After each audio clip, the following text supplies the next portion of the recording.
BMG საქართველოში მოსწავლეთა აკადემიური მიღწევები საბუნებისმეტყველო საგნებში, მათემატიკასა, წიგნიერებაში მნიშვნელოვნად ჩამორჩება საშუალო ნიშნულს. ამას საერთაშორისო კვლევების და სახელმწიფო შეფასების შედეგები ადასტურებს. განსხვავებულია მოსწავლეთა მიღწევები სკოლის ტიპის, ადგილმდებარეობის, ეთნიკური მიკუთვნების თუ სხვა ნიშნის მიხედვით. მაგალითად, სოფლის სკოლებს უარეს შედეგები აქვთ ვიდრე ქალაქისას. საჯარო სკოლების მოსწავლეთა შედეგები კი ჩამორჩება კერძო სკოლის მოსწავლეების შედეგებს. საქართველოში ჯამში 2000-ზე მეტი სკოლაა. სკოლებს იაში განსხვავებული გამოწვევები და საჭიროებები აქვთ. იქნება ეს სასწავლო პროცესის მართვა, პედაგოგების კვალიფიკაცია, სასწავლო რესურსები, ინფრასტრუქტურა თუ სხვა მიზეზები. შეიძლება ითქვას, რომ ფაქტორები, უпростоრად ფაქტორთა ერთობლიობა მოსწავლეთა აკადემიურ მიღწევებზეც განსხვავებულ გავლენას ახდენს. განსხვავებულია მიდგომებიც, მეთოდები, ფასები. უზრუნველყოფა განსაზღვრავს თუ არა სკოლის სტატუსი მისი მოსწავლეების აკადემიურ მოსწრებას პირდაპირ პროპორციულად ამაზე ვისაუბრებთ ჩვენ სტუმრებთან ერთად და იქამდე საინტერესო სტატისტიკით ანალიტიკით და მონაცემებით BMG-ის რეპორტიორი მეგი კავთუაშვილი გვერდება მე მას მივესალმები მეგი დილამშვიდობის დიდი ყურადღებით გისმენთ და უსმენთ ჩვენს ანალიტიკას და საკმაოდ საინტერესო ჩართვას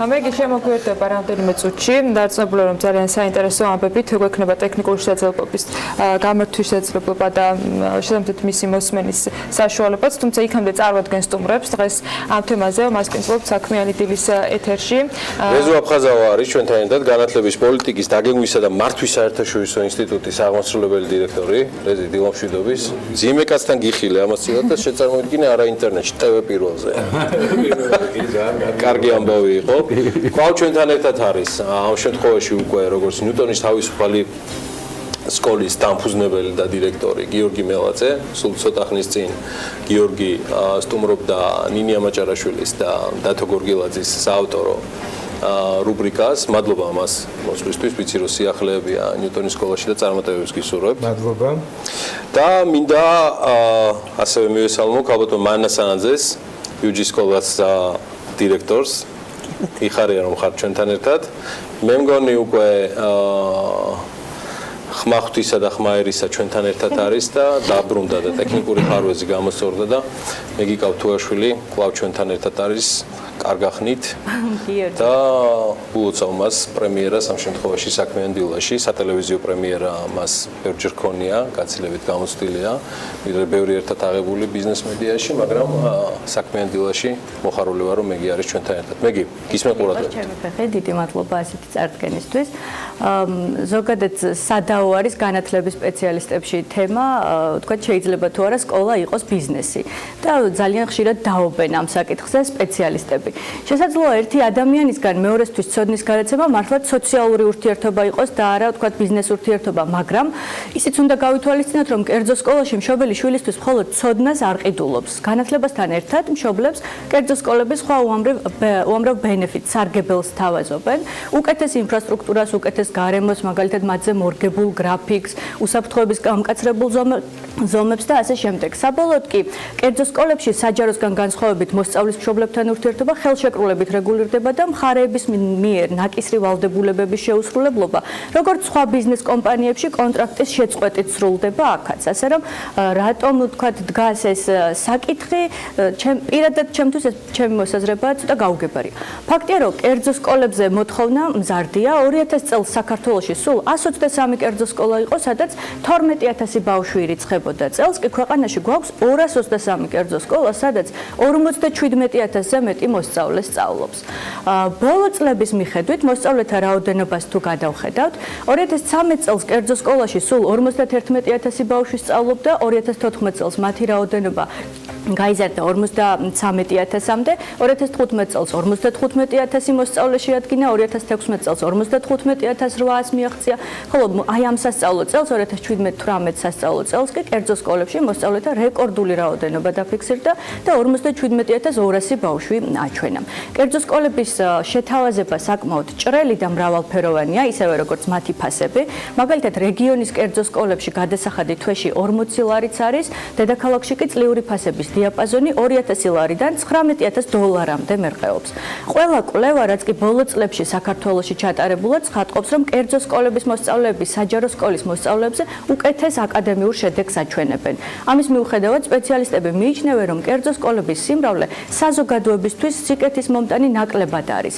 მათი განმარტებით, საჯარო სექტორი განვითარების ტემპით კერძოს მნიშვნელოვნად ჩამორჩება, შედეგად საზოგადოებაში არსებული უფსკრული უფრო და უფრო ღრმავდება.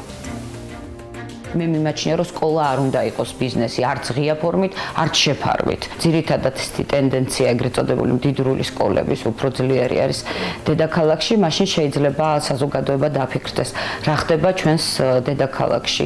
ეს ტენდენცია, როდესაც იქნება ეგრეთ წოდებული მდიდარი ელიტური სკოლები, რისკენ მიგვიყვანს. მხოლოდ და მხოლოდ მაღალი აკადემიური მოსწავლეების მოსწავლეების აღზრდისთვის თუ გარკვეული ტიპის უფსკრულს გააჩენს ჩვენს საზოგადოებაში. მე მიმაჩნია, რომ ეს ეგრეთ წოდებული გარდატეხის ასაკში, ეკონომიკური გარდატეხის ასაკში მყოფი ქვეყნის პრობლემა დღეს ჩვენ რა დღეშიც ვართ.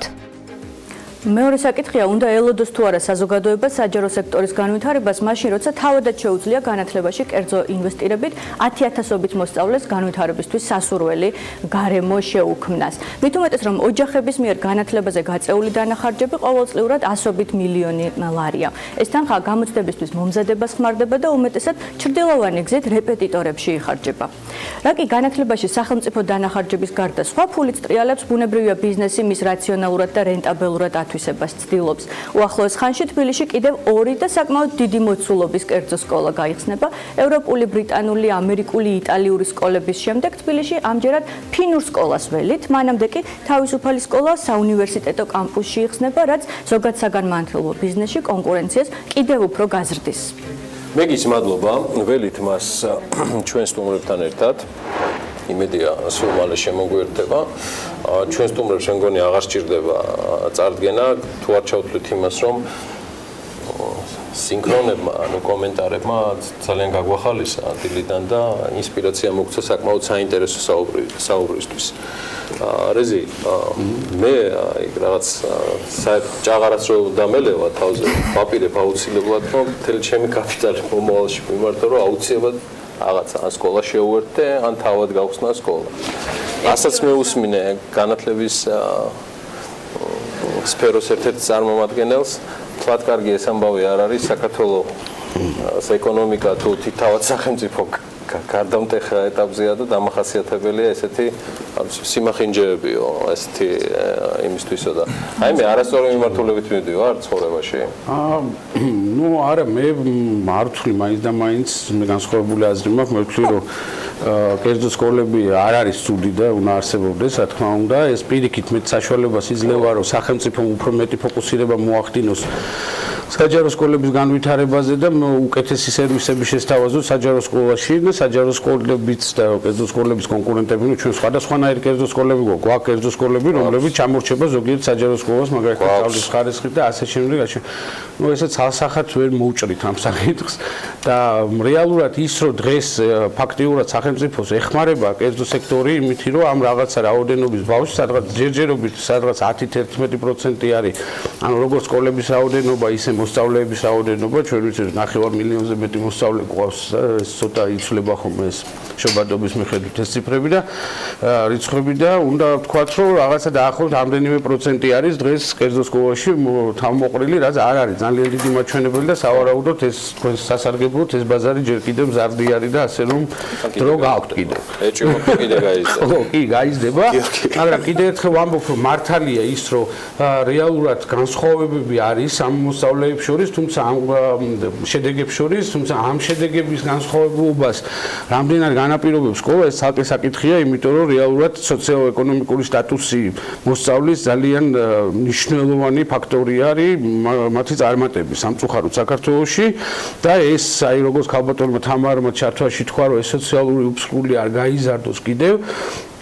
ამ ფონზე, როდესაც საჯარო სკოლების, კერძო სკოლების კონკურენციის პირობებში ვითარდებიან და სულ ახალ სერვისებს თავაზობენ თავიანთ მოსწავლეებს და მომხმარებლებს, ამ დროს უნდა სახელმწიფო მეტი ფოკუსირება უნდა მოახდინოს, იმიტომ რომ რაღაც გარკვეულ მინიმალურ ვაუჩერზე ლაპარაკი, ანუ თანხები, რესურსები, ახალი სკოლების მშენებლობის და ასე შემდეგ ეს ტვირთი უმსუბუქებს კერძო სექტორი და ამ შემთხვევაში სახელმწიფომ ეს იგივე არსებული რესურსი უნდა გაცილებით უფრო მეტად უნდა მოახმაროს იმ შემცირებულ რაოდენობას მოსწავლეების, რომლებიც საჯარო სექტორში დარჩება. კალბატონის სინქრონზე და ამ შემთხვევაში რამდენად ეხიდება ზოგადად კერძო სექტორი რეზოს აზრი რომ გავაგრძელოთ საჯარო სექტორს საკუთარი ვალდებულების შესრულებაში. მე მგონი რომ ეს ცალსახად ეგრეა, ნამდვილად ეხმარება და ერთი მეორეს გარეშე უბრალოდ წარმოუდგენელია, მით უმეტეს თუ არსებობს იმაზე მოთხოვნა და აპროდუქციაც აძლევს და აწვდის მომხმარებელს სკოლა და ნებისმიერი კერძო ინსტიტუტი. პრობლემა რაშია ვერ ხედავ. მით უმეტეს როდესაც როგორც წესი საჯარო და კერძო სკოლების სერვისების შედარება ხშირ შემთხვევაში არასწორია, თუნდაც მათი მრავალფეროვნების კუთხით. აქ არა მარტო სწავლის ხარისხზეა საუბარი, კერძო სკოლები ბევრნაირები არსებობენ, ზოგი ისეთია, ზოგი ასეთია, სხვადასხვა კონცენტრაციით, მაგრამ მათ შორის ახლა მაგალითისთვის ჩვენი სკოლის მაგალითზე ჩვენ გვაქვს 50-ზე მეტი კლუბი, რომელიც შედის გადასახადში. და ეს ხო საჯარო სკოლის შემთხვევაში, ანუ ცალკე იხდიან როგორც წესი ოჯახები და მშობლები ამის საფასურს და ამიტომ რაღაცნაირად ერთ მეორესთან შედარება უბრალოდ არასწორია. მე გიმართავს ამბობენ ისინიც, რომ წარმოუდგენელია ვთქვათ, სკოლას არის ზოგადი განათლება არის საზოგადოებრივი სიკეთე და წარმოუდგენელია ისეთი დიფერენცირება, რომ სრულიად სხვადასხვა პოლუსზე იზრდებოდეს, ვთქვათ, დედაქალაქში დგას ძირითადად ეს საკითხი, ხო, ყველაზე აქტიურად და ერთ ქალაქში, აი ესეთი ვთქვათ, ესეთი განსხვავებით. მე სხვა რამეს კითხავდი, ვთქვათ, ეს მხოლოდ მის მოსაზრებას გამოვეხმაურე, რამდენად თანაბარ მდგომარეობაში არიან სახელმწიფოს მხრიდან კერძო და საჯარო სკოლები.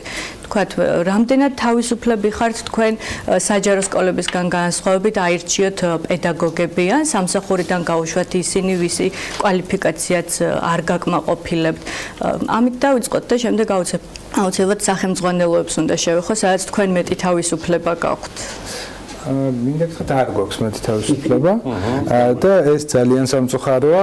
მე ვიტყოდი, რომ ზედაპირზე ჩანს ისე რომ კერძოს აქვს მეტი თავისუფლება და გასაგებია რომ თუნდაც კადრების პოლიტიკის შემთხვევაში კი მე არავის არ უთანხმებ სამინისტროში ვის ან როგორ ვიყვან, თუმცა ეს ძალიან მკაცრად არის რეგულირებული და ეს ძალიან დიდი პრობლემაა, იმიტომ რომ გვაქვს შეზღუდული რაოდენობის მასწავლებლები საქართველოში და არავინ არ ცდილობს რომ ეს რაღაცა კერძო მცირე საკმაოდ ასაკოვანი კლუბი რაღაცნაირად გახსნას და მიმზიდველი გახადოს ახალი, უფრო საინტერესო და უფრო მეტად ენთუზიასტი მასწავლებლებისთვის. ეს ერთი. კერძო სკოლები უფრო ეძებთ, ხო, ახალგაზრდა მასწავლებლებს. ეძებთ, ხარჯავ კიდევაც გადამზადებაში და ოღონდ ვიღაცას რაღაც სურვილი კონდეს და თქვენ თოდესმე დროს გამონახათ, მობრძანდით დიდი სიამოვნებით. ჩაერთეთ ჩვენს ნარატივში, რას ფიქრობთ? ჯერ ალბათ ქალბატონის გამონათქვამებზე არა და მე მან ცოტა უცნაური იყო ჩემთვის ის რომ და მაგრამ ეს არ იყო ახალი ზოგადად საზოგადოების წარმოდგენა მე ბევრისგან გამიგია აი ზუსტად ეს ფრაზები ჯერ ყველაზე ვარეს შემთხვევაში აი როდესაც ვაპარაკობთ სოციალურ განსხვავების გაძლიერებაზე ნუ უთანასწორობაზე ხო თუ რაღაც ეხლა აქ ლაპარაკი არის უპირველეს ყოვლისა განათლებაზე უკეთეს და თქვათ ვარესსა რა ესე იგი ნახეთ როგორია ჩვენი აზროვნება თუ ჩვენ ვერ ვაძლევთ საჯარო სკოლებში უკეთეს მაშინ მოდით რა კერძოშიც ნუ იქნება უკეთესი ანუ უკეთესი საერთოდ არ გქონდეს გადავხაზოთ აი ამით ეს ამით მოიგებს ქვეყანა ხალხმა ჩვენთვის მთავარი არის რომ მივიღოთ უპირველეს ყოვლისა კარგი კადრი მცოდნე ახალგაზრდები რისთვისაც იმისთვის რომ ისინი დასაქმდნენ დღეს ძალიან ბევრია საუბარი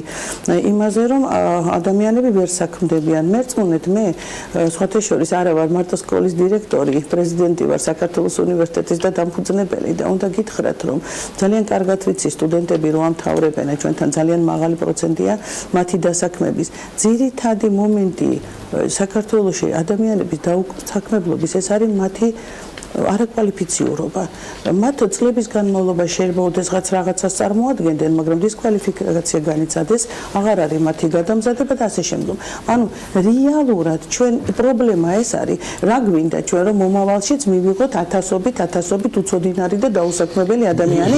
ეს არის რომ მაინც და მაინც თქვა კერძო სკოლა დამთავრებული არის წარმოებული და საჯარო არა, მაგრამ ნახეთ რა როგორია სიტუაცია თვითონ ქალბატონმა აღნიშნა.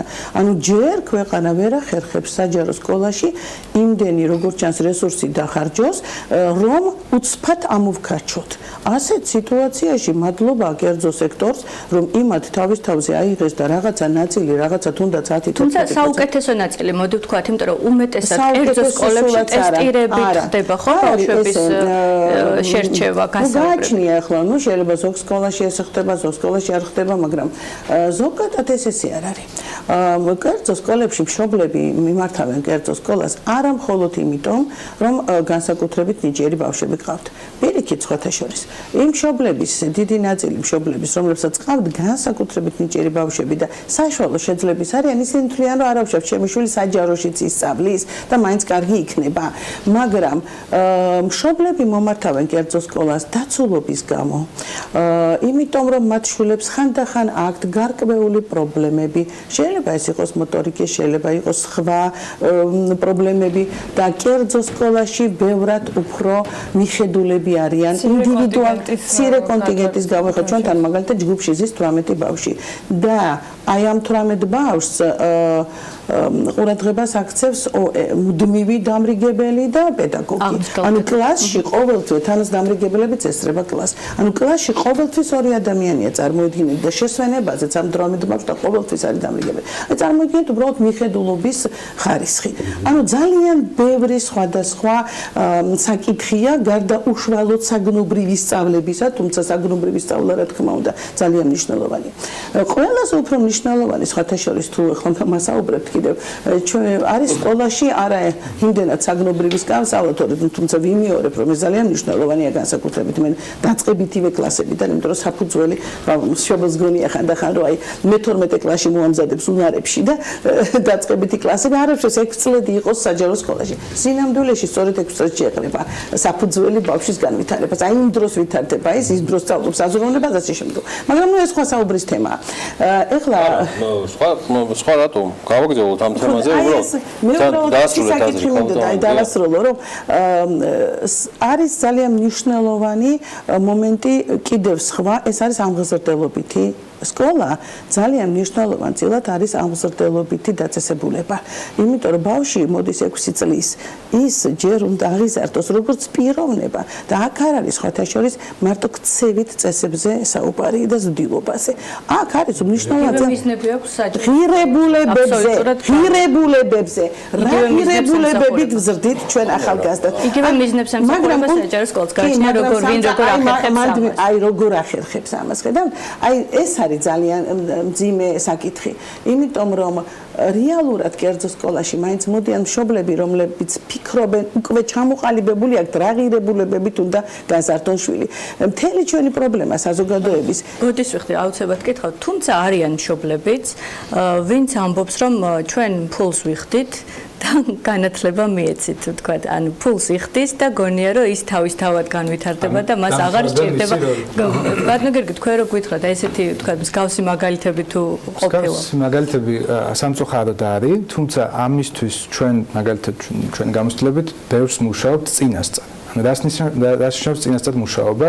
ძალიან ბევრს ხვდებით, საერთოდ სანამ მივიღებთ ვინმე სკოლაში, დაახლოებით თითო შეხვედრა 3 საათიანია, ვუყვებით კონცეფციას, რას ვაკეთებთ ახლა და ამავდროულად რა საით მივდივართ, რა არის ჩვენი ღირებულებები, როგორ ვაკეთებთ ამას, რა სიახლეებს გვეგმავთ, რანაირად და ანუ გვინდა რომ მშობელმა გააკეთოს სწორი არჩევანი და ესმოდეს სად მოდის და როგორ მოდის. და ერთ-ერთი მნიშვნელოვანი ფრაზა არის რომ სკოლა არ არის როგორც ასე აი სკოლას უყურებენ ხოლმე აი ინფრასტრუქტურა როგორია და ანუ კარგი შენობა კი ეს რაღაც თანხმლები ფაქტორია და ეს მნიშვნელოვანია მაგრამ ეს არის ალბათ მეათე ხარისხოვანი და სკოლა არ არის მხოლოდ შენობა სკოლა შედგება როგორც მასწავლებლებისგან მოსწავლეებისგან ადმინისტრაციისგან ისევე მშობლებისგან და თუ თანხმედრა არ არის და თუ ესენი პარტნიორობით არ მუშაობენ ასე ვთქვათ ამ 12 წლის განმავლობაში კი არა და უფრო მეტ ხანსაც მაშინ არაფერი გამოვა და ერთსაც ვცირეს დავამატებით აქ გადაცემაში ძალიან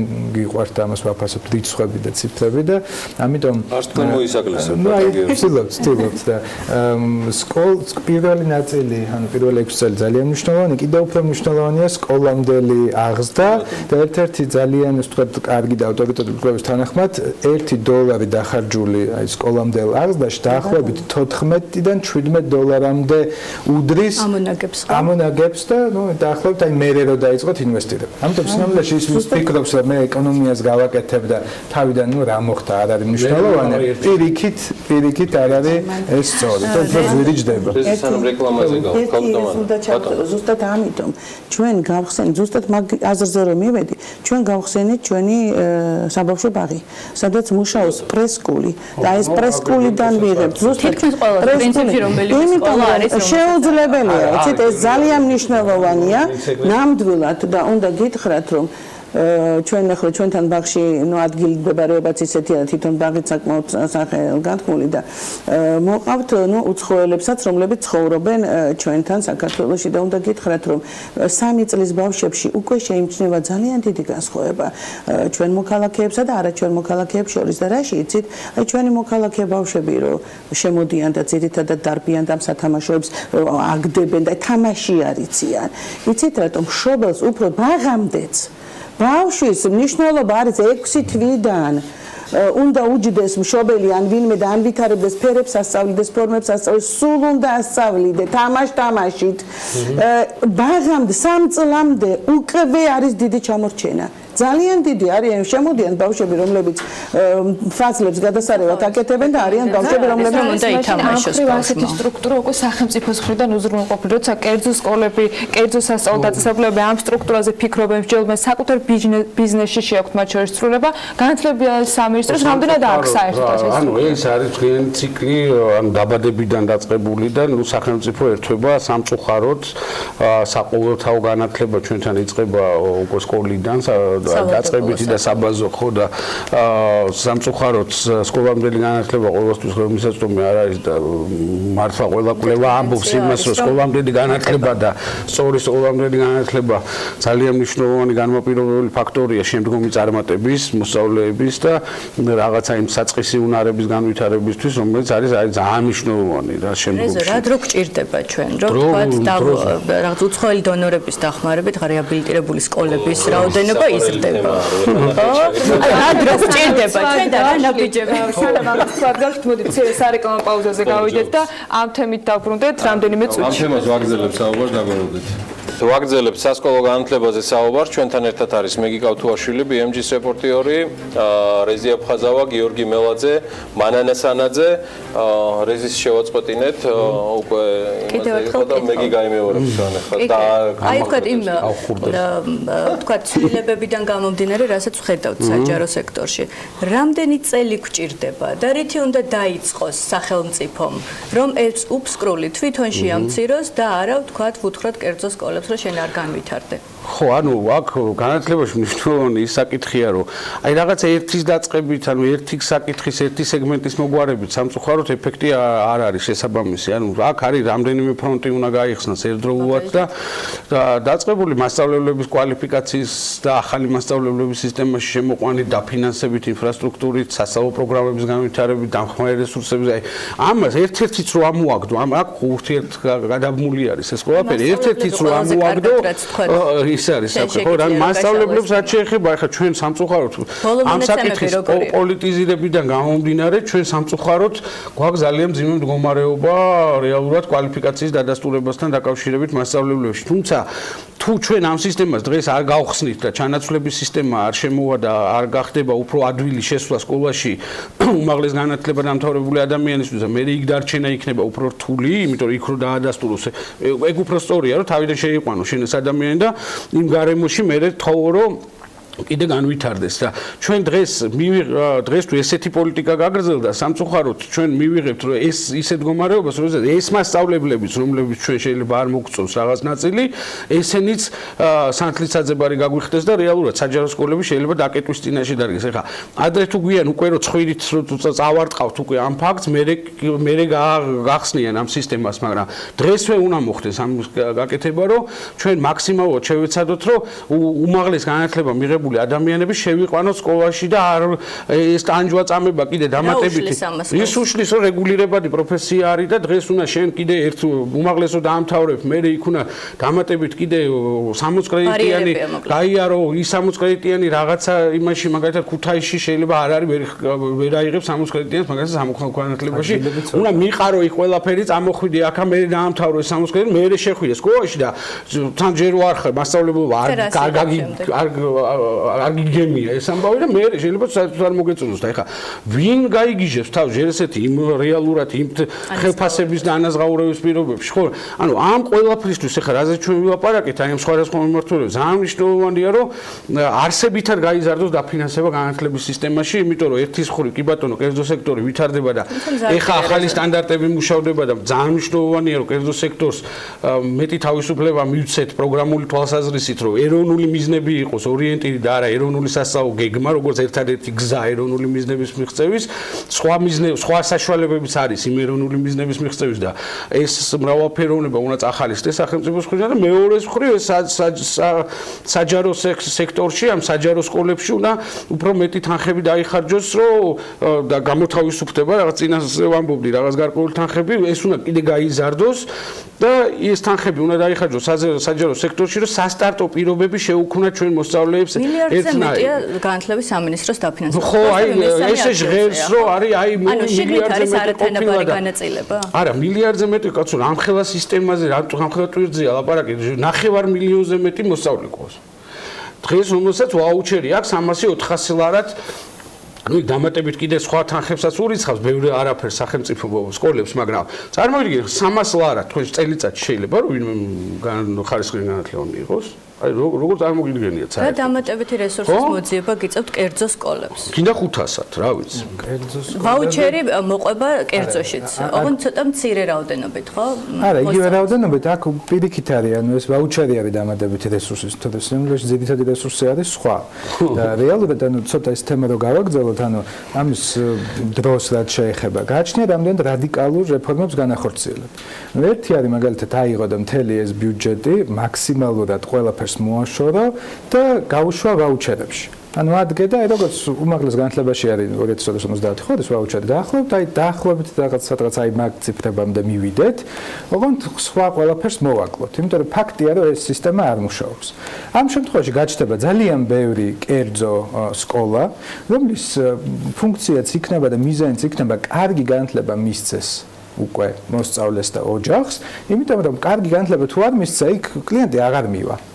შესაბამისად იქნება ჩვეულებრივი მოთხოვნა მიწოდება, როგორც ყველაფერში არსებობს. თუ ცუდი სკოლა იქ შულს არ მიიღვა. მაგრამ ეს ბაზარმა უნდა დაარეგულიროს. ბაზარმა კი არა, ბაზარმა კი არა, ჩვენ უნდა მოვიფიქროთ. ანუ არა, საზოგადოება ამას ვერ არა, როგორ ფიქრობთ? ანუ მე უფრო მაინტერესებს ჩემი შვილის მომავალი თუ მინის ან რომელიღაცა ჩინოვნიკი. მე ავირჩევ ყოველთვის ყველაზე კარგ სკოლას ჩემი შესაძლებლობების ფარგლებში ჩემი შვილისთვის, ხო? ანუ რა გამოდის, რომ ვინც თქვა ერკვევა რა არის კარგი სკოლა, მაგრამ არ აქვს შესაძლებლობა, ის ვერ აირჩევს. ან თქვა სახელმწიფო როგორ რჩება მე ბიზნესის მაგაში, ანუ თუ სკოლაში მიდიხარ და იქ არ ვიცი, თუ არის ეს დავალება თუ არა, ანუ ყურს უწევენ, ვინმესთვის რთული გასაგებია, რომ ეს ცუდი სკოლაა. არა, მათ შორის სახელმწიფოს პასუხისმგებლობაც არის, რომ ის ადამიანები, ის მოსწავლეები, რომელთა მშობლები მაინც და მაინც ვერ ერკვევიან, ისინი არ დააყენოს დისკრიმინაციულ მდგომარეობაში არ ჩაერთონ. თუმცა აი საჯარო ერთი რაღაცა საჯარო სკოლებშიც არის განსხვავება მნიშვნელოვანი, რა, კერძოს რო ვეცით. ქალაქსა და სოფელს შორის არის უდიდესი განსხვავება განსხვავება საჯარო სკოლების შიგნით. არა და თვითონ ქალაქშიც არის. სოციო-ეკონომიკური სტატუსით არის. ხო, უბნებში, სადაც მაგალითად მაღალ შემოსავლიანი ადამიანები ცხოვრობენ, ეგრეთ წოდებულ პრესტიჟულ უბნებში, იქაც არის განსხვავება და ხო, იმიტომ რომ რეალურად ჩვენ მაგას ვამბობთ მე რომ სკოლას არ აქვს გამათანაბრებელი ფუნქცია, იმიტომ რომ სკოლის გავლენა საჯარო სკოლის განსაკუთრებით გავლენა მოსწავლის წარმატებაზე არის ძალიან დაბალი პროცენტულად.